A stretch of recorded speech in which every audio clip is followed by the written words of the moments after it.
Welcome back to my channel. இன்றைக்கி நம்ம ஒரு கேரளா ஓணம் சദ്യ ஸ்பெஷல் எரிசேரி தான் பண்ண போகிறோம். அரசாணிக்காய் எரிசேரி, அது மத்தங்காய் எரிசேரின்னு சொல்லுவோம். பார்த்திங்கன்னா நம்ம அரசாணிக்காய் தட்டைப்பயிறு போட்டு செய்கிற ஒரு டிஷ்ஷு தான். ஓணம் பார்த்திங்கன்னா கேரளா மட்டும் இல்லாமல் பக்கத்தில் இருக்கிற எல்லா மாநிலங்களும் சேர்த்து கொண்டாடுவாங்க. எனக்கு தமிழ்நாட்டில் இருக்கிற எனக்கு நிறைய ஃப்ரெண்ட்ஸு அவங்க வீட்லேயும் ஓணம் செலிப்ரேட் பண்ணுவாங்க. ஸோ அப்போது இந்த எரிசேரி அதில் இருக்க நிறைய டிஷ்ஷஸ் இருக்குது. சாம்பார், பருப்பு, ஓலன், காளான், கூட்டுக்கறி, எரிசேரி, பச்சடி, கிச்சடி, பொரியல், பாயசம் மாதிரி நிறையவே இருக்குது. ஸோ இந்த மாதிரி டிஷ்ஷஸ் கொஞ்சம் போட்டால் அவங்களுக்கும் கொஞ்சம் ஹெல்ப்பாக இருக்கும். ஓணம் பக்கம் வந்தாச்சு. ஸோ அதனால் இன்றைக்கி பார்த்திங்கன்னா மத்தங்காய் எரிசேரி தான் பண்ண போகிறோம். அரசாணிக்காய் எரிசேரி நீங்களும் ட்ரை பண்ணி பார்த்துட்டு எப்படி இருக்குதுன்னு கமெண்ட் செக்ஷனில் சொல்லுங்கள். என்னோடய சேனல் நீங்கள் ஃபஸ்ட் டைம் பார்க்குறீங்கன்னா மறக்காமல் லைக் பண்ணி ஷேர் பண்ணி சப்ஸ்கிரைப் பண்ணுங்கள். சப்ஸ்கிரைப் பண்ணும்போது ஆல் ஆப்ஷன் எனேபிள் பண்ணி விட்டுருங்க. வாங்க செய்கிறது எப்படின்னு பார்த்துக்கலாம். ஃபஸ்ட்டு நாம் தட்டைப்பயிறு கொஞ்சமாக தண்ணி ஊற்றி நம்ம ஊற வச்சு எடுத்துடலாம். ஊற வச்சு நம்ம எடுக்கும்போது பார்த்திங்கன்னா ஒரு 15 நிமிஷத்துக்கு மேலே நீங்கள் ஊறவே வைக்க வேண்டாம்.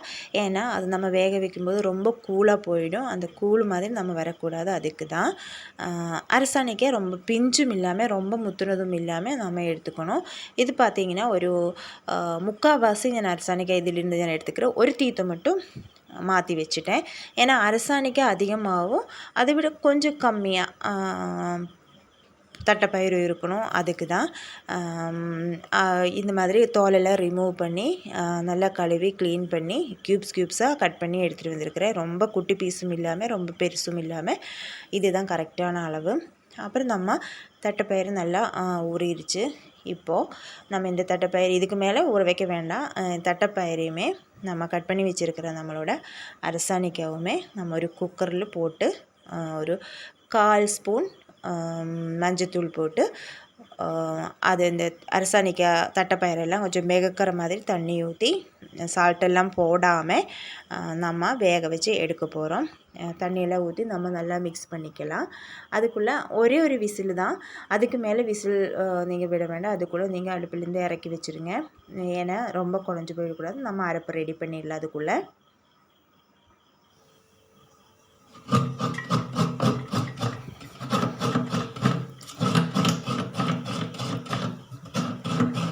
மீடியம் சைஸுக்கு ஒரு மூடி தேங்காய் நான் எடுத்திருக்கேன். அதிலிருந்து ஒரு 5 டேபிள் ஸ்பூன் தேங்காயை வேறு பவுலுக்கு நான் மாற்றிக்கிட்டேன். இது எதுக்குன்னு நான் ஃபைனலில் சொல்கிறேன்.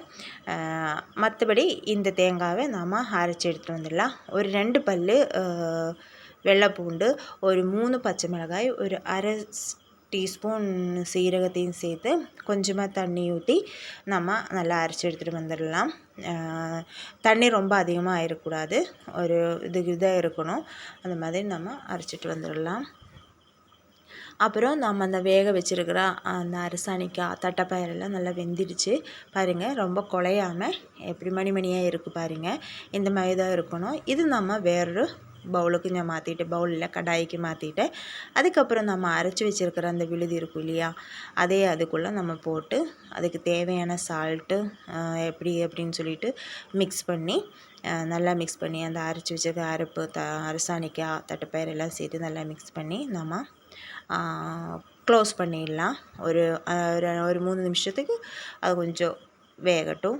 வேக வேண்டாம், அது கொஞ்சம் அந்த அரைப்பு மட்டும் அதோட பச்சை வாசனையெல்லாம் போகணும். அதுக்கு தான் ரெடி ஆயிடுச்சு நம்மளோட அரசாணிக்காய். இதுக்கு இனி நம்ம தாளிப்பு தான் போடணும். தாளிப்பு தான் இதில் மெயினான ஒரு இன்க்ரீடியன்ஸுன்னு சொல்லலாம்.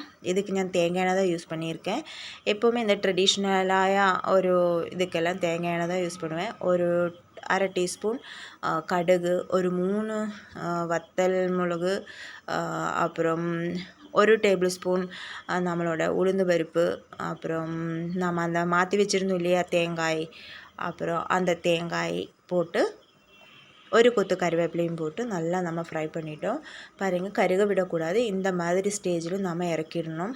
இந்த ப்ரௌன் கலர் ஸ்டேஜ் இருக்கும் பாருங்கள், கோல்டன் ப்ரௌன். அது அப்போது நம்ம இதையே எடுத்து நம்ம அந்த அரசாணிக்காய் வேக வச்சு எடுத்துருக்கோம் இல்லையா, அதுக்குள்ளே நம்ம போட்டு நாம் எடுத்துக்கலாம். மிக்ஸ் பண்ணி அப்போவே வேணாலும் நம்ம மிக்ஸ் பண்ணிக்கலாம். இல்லைன்னா இது போட்டு நீங்கள் க்ளோஸ் பண்ணி நாம் எப்போ எடுக்கிறோமோ, நாம் எப்போ சாப்பிட்றோமோ அப்போ மிக்ஸ் பண்ணி கூட்டிகிட்டு நீங்கள் எடுத்து யூஸ் பண்ணி